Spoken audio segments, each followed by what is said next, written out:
Hi Pisces! This is Pisces Hub. Welcome to my channel. So for today's video, gagawa tayo ng monthly reading for Pisces sa araw na ito. Okay, so gagawa tayo ng reading for the month of May. Okay, so gamitan natin itong dalawang tarot cards. Alamin natin kung ano yung mga posibleng mangyari for this month for Pisces o yung mga taong nagdidili kay Pisces na nanonood ngayon. Okay, so shuffle muna natin to and alamin natin kung ano yung mga posibleng mangyari for Pisces for the month of May. Reminder lang po na ito ay general reading Pisces. So, pwede pong mag-resonate sa'yo, pwede pong hindi. And this is a timeless reading. So, kahit anong araw, linggo na napanood mo ito sa buwan ng May. Pasensya na sa aso ko po. Kahit anong araw or linggo mo ito napanood, as long as for the month of May, take nyo lang, okay? And welcome po ang lahat ng gender, babae, lalaki, LGBT, ay pwede po ito sa lahat po, okay? Kahit sino. Basta tugma, take lang. Okay. So,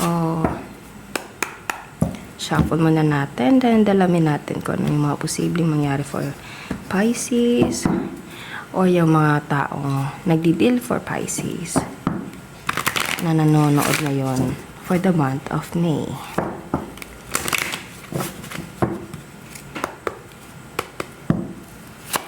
Ano po yung message niyo po for Pisces sa buwan na ito? Okay. Gift! Wow! So, meron kang posibleng matanggap, Pisces, at sa buwan na ito. Okay? Ito ay pwedeng material, bagay, or pwedeng emotion din. Okay? Or anything. Basta merong gift. Ano po ito? Kanino galing? Okay. So, pwedeng ito ay galing sa someone na nagmamahal sa'yo or there's a suitor, merong gustong manligaw, okay? Or pwedeng ikaw yung ganon, Pisces, na merong kang bibigyan, okay? Pwedeng merong anong tawag dun sa tamang, ano na yon, tamang word na kumbaga, pwedeng there's someone, pwedeng nagmamahal sa'yo or may gusto na sa'yo, Pisces, na kumbaga parang meron siyang sasabihin na kumbaga, yung totoong nararamdaman niya. Pwede pong ganon, okay? Or pwedeng ito ay someone na you're in a relationship with or you're deeply connected with na posibleng meron siyang ibibigay sa'yo, Pisces, na gift, regalo, okay? This is so cute. Pwedeng ito ay anniversary niyo, Pisces, or monthsary, okay? Or, yeah, anything. So, or pwedeng yung karelasyon mo, Pisces, is yung birthday niya is ayan, kitang-kita yung Pisces. Nag-flip yung journey card dito mismo sa gift card na nandito. Okay? So, this gift is merong connection sa journey. Merong connection sa pagta-travel. So, pwedeng there's someone, pwedeng ito yung mahal mo na magta-travel for you and ibibigay nitong gift sa'yo in person. Okay? So, this is so cute. This is so cute. Or there is someone na kumbaga, he or she will do everything or you, Pisces, will do everything for this person. And ayan, no, meron siyang ibibigay na gift. As I said, pwedeng ito ay material things or pwedeng ito ay merong connection sa pagmamahal, okay? Gusto kang kausapin in person, okay? Sasabihin niyo totoong pagmamahal, ipaparamdam niya sa'yo, pwede pong ganun, okay? Basta meron siyang meron kayong connection ng taong to, especially sa love. And there's a journey. So, pwedeng ito ay merong traveling. It's either siya yung magta-travel, Pisces, or you will travel with this person, or both of you will travel together. And pwedeng ito yung gift niya sa'yo. So, pwede merong vacation trip for you and this person, okay? So, pwede merong bakasyon, magbabakasyon. Pwede ito yung regalo ng taong to sa'yo, Pisces, okay? Or regalo mo sa kanya na merong vacation trip. But that's so cute. Ang saya. Ang saya lang na, kumbaga, ito yung ng taong nagmamahal sa'yo, Pisces, and mahal mo. Okay? So, So, sa buwan na ito, there's a big possibility for you to travel with this person or this person will travel towards you, Pisces, okay? And merong ibibigay, as I said kanina, pwedeng material or pwedeng ito ay someone na act of love, okay? So, kahit ano, basta galing sa taong nagmamahal sa'yo, Pisces. Okay? Or taong mahal mo. There's a death. Huwag matakot, hindi yan literal, Pisces. Okay, so ano po ito? Ay, ayan. Pisces. So, pwedeng ito ay someone konektado mo from the past. Okay, so, naririnig ko yung word na may magbabalik. May magbabalik. So, pwedeng ito ay someone na karelasyon mo dati, Pisces, and pwedeng magbabalik siya kasi meron tayo ditong death. As I said, wag matakot, hindi to literal. Okay? And nasundan siya ng Six of Cups. Six of Cups is someone from the past, and death is someone like, not someone, pero the situation has stopped. Okay?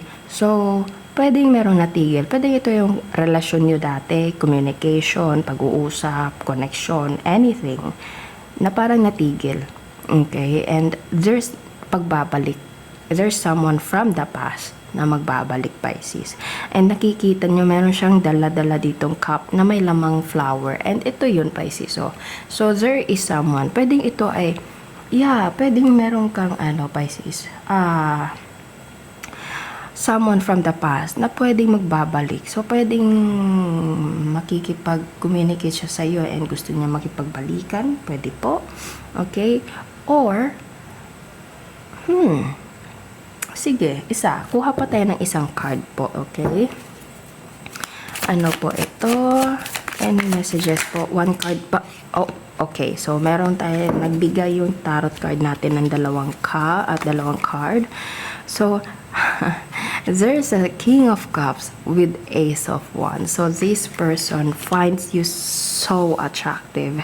Okay? This person, ang katangian ng taong to, Pisces. Or pwedeng ikaw to. Okay? A water sign.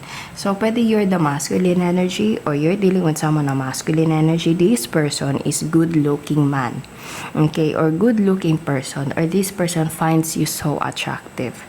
Okay? And at the same time, emotionally mature. Kasi King of Cups is someone na mature, type of person, especially masculine, na kumbaga, he knows how to handle the emotion. Or, siya, parang emotional. Okay? So, kung mahal ka talaga ng taong to, Pisces, mararamdaman mo talaga yung pagmamahal niya. Siya, all the way siya, all out siyang magbigay ng pagmamahal, Pisces. Ganito yung taong to. Or pwedeng ikaw yung ganito. And this person, pwedeng sa kanya to galing. Okay? This person is so attractive to you. And so attracted to you, Pisces. Okay? Especially like, ayoko sabihin, pero parang more on intimate. Okay? Mainit. Ganon. So, alam nyo na kung ano yung ibig kong sabihin, Pisces, with this wands right here. So, this person is so attracted to you, or pwedeng this person na kumbaga this person will give everything for you. Yung pagmamahal niya na nakikita niyo, Pisces, tatlong card yung nandito na merong inaabot. Gift, ayan na, inaabot.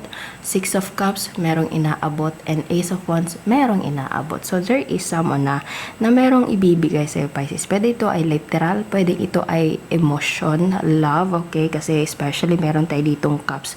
And nakikita nyo, merong nagbibigay. So, there is someone. It's either this is someone from your past, Pisces, or pwedeng ito ay like, ito yung mag-heal sa'yo. Pwedeng hindi ito someone from your past. Pwedeng ito ay current person mo, or there's someone na better for you. Okay? There's someone na pwedeng kilala mo na to, pwedeng meron na kayong connection ng taong to, pero hindi pa kayo in a relationship. Pwede pong ganon. Okay? Or pwedeng makikilala mo pa lang. Okay? So, there's so many dito. Okay, so it's either kung hindi mo to kilala from the past, Pisces, there's no like past person na magbabalik. There's like an ending. Pwedeng kakatapos mo lang sa relasyon mo dati. Okay, parang or pwedeng parang hindi ka muna nag-entertain ng mga relasyon love na yan. Okay? Pero there is someone na King of Cups na meron siyang iba siya kung magbigay, iba siya kung ng pagmamahal, iba siya kung mararamdaman mo, as I said kanina, all out tong taong to. Pag mahal ka talaga, okay? And ano siya, this person will heal your childhood trauma, okay? Or hindi naman ganun, pero parang ano siya, para siyang parang anong tawag nito? Kung ano yung gusto mo deep inside of your heart, ibibigay niya, Pisces, okay? Kung ano yung hindi mo nakuha nung past, etong taong to is magbibigay sa'yo. Ganun siya. Parang mahihil na yung childhood trauma something mo, or yung mga bagay na sana ganito yung natanggap, sana meron din akong ganito, yung parang yung kung ano yung natatanggap ng ibang mga masaswerte mong couple, sana ganun din, pero yeah, meron siguro kang relasyon na parang hindi naging ganun, okay?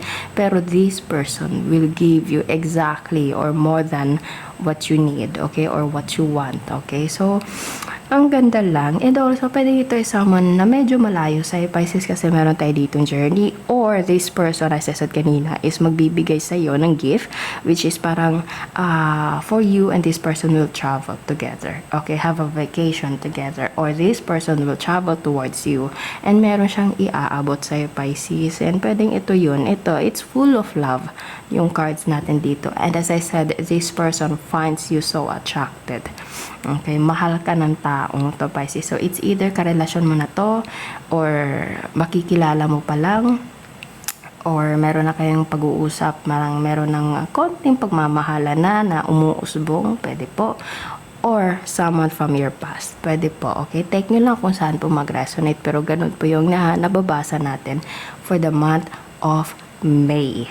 Okay, so this reading is obviously about love, Pisces. Okay, so pwedeng you're dealing with a Scorpio, pwedeng you're dealing with a water sign, Pisces, Cancer, Scorpio, and fire sign, Aries, Leo, Sagittarius, pwede din Gemini.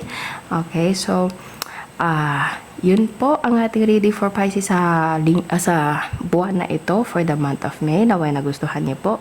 Huwag niyo po sana kalimutan na mag-like at mag-subscribe po sa ating channel, and click the bell button para ma-notify po kayo sa next videos na i-upload natin. Okay? So, thank you, Pisces, and God bless!